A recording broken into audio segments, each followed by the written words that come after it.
How's everybody doing? Everyone's doing okay?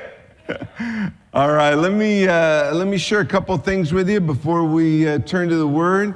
Are the youth staying or leaving today, Daryl? Going today. That's good, man. It's, I don't mean like, hey, that's good you're leaving. See ya, youth. You can take off. Everyone else, stick around. If you're visiting with us, we just have one name to say to you. Jesus. Hey, Doug and Patricia, good to see you guys. Jesus, Jesus, Jesus, Jesus. There's just something about that name. Let me tell you about some of the great things that are going on, that have gone on this last week. This has been a really, really big week that we're still recovering from. If you were here Monday night for the Harvest Festival, you saw the largest Harvest Festival outreach we've ever had. It was, man, oh man, it was a big deal, including the petting zoo. It's a very special treat for all of the kids. We ran out of everything. We ran out of food last year, but this year we ran out of everything. I mean, it was really, really something. Generally, at the last 30 minutes or so, we're giving away handfuls of candy, and so all the older kids have figured that out, and they all come at the last 30 minutes. And they got the normal amount this year. So next year we're going to need hundreds of pounds more of candy, but certainly we had 1,500 people here on Monday night passing through this place.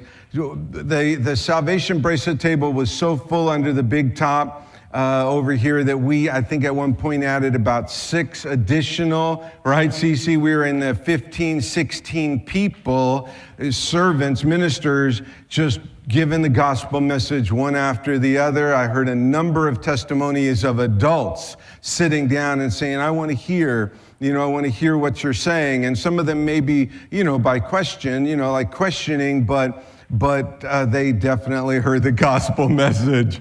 And just an incredible thing, more hundreds of children than we could count.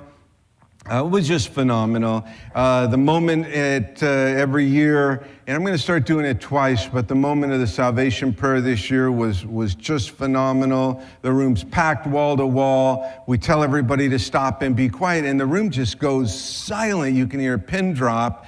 And I deliver the salvation message, the gospel, real succinct, as succinct as I can. Anyway, as fast as I can.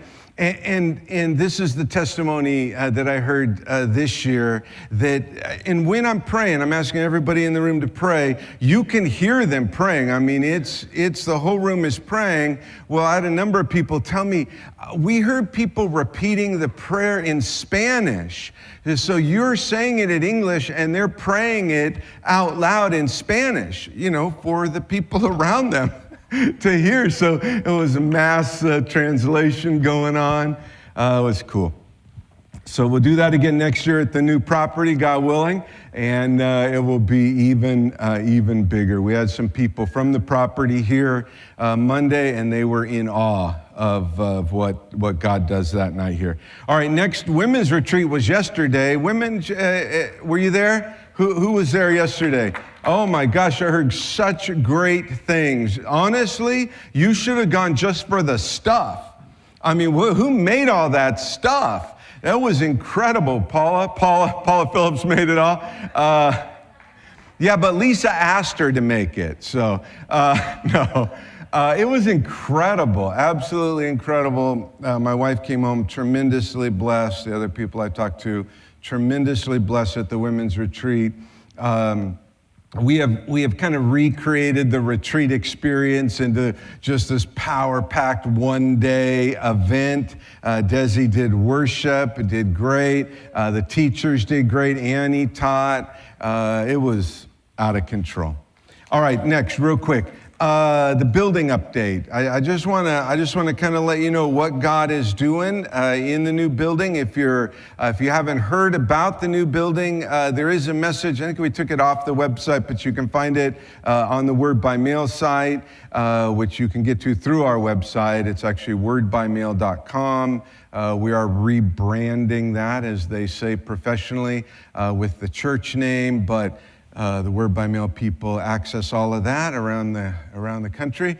But anyway, there's a message there called Calvary Chapel Nuevo, Past, Present, Future, where I explain what's going on. But for those of you who do know, quick update, it went from all bad to all good, all right? That's a quick update.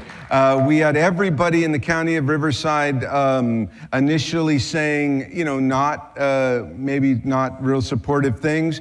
And then God got a hold of a couple people in the very, very upper echelons of the county, people who hold positions much higher than a church this size and a town this size would deserve their personal attention, and including the county supervisor for our district. And they really want a church on that old Neutralite property. They really do. So I met with a senior, a senior person in building and safety this week. Went over the plans. We had all the plans drawn, and he did point out a couple of problems, and they are going to ask us to do a couple of construction type things. We were hoping to slip in with no construction, but they are asking us to do two relatively minor things. It may end up, I don't know. We'll probably still end up in the $10,000 to $15,000 range to prep that building, but again, the owner of our current property on 10th Street has again committed just yesterday to make sure that we get back most of the money that we've spent on that property. So those owners are committing to return $20,000 to us of the money we've invested in their property. And certainly the new property is hopefully going to be under that. But we still need stuff. We're going to need a different type of sound system. We're going to need some video stuff to make that building work. So we are on track, barely on track, with your prayers, possibly for a Christmas opening at the new property. So if you don't know where that's at, it's the Neutralite property, previously known as, soon to be known as, we'll call it church, but it's going to be a community center eventually, with us helping oversee and manage it. All right, lastly, quickly, because it's Communion Day, if you know George Parra personally, if you have a relationship with George Parra, if you've been in our studies with him and gotten to know him, we need your help with him.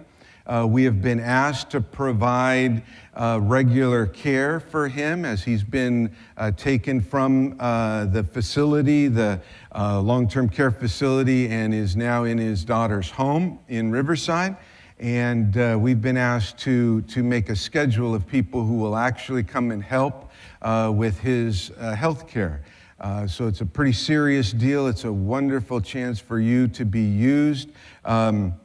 We do kind of want to start with people who actually know George, for the family to be comfortable, and then if God wills, we'll grow that. But we really want to make an impact for George on his family and in his continuing care. So if you can call me or call the church office or talk to Brian or all the normal people, go back to the Connection Center and just say, hey, I know George, I worked with him here, I want to help him.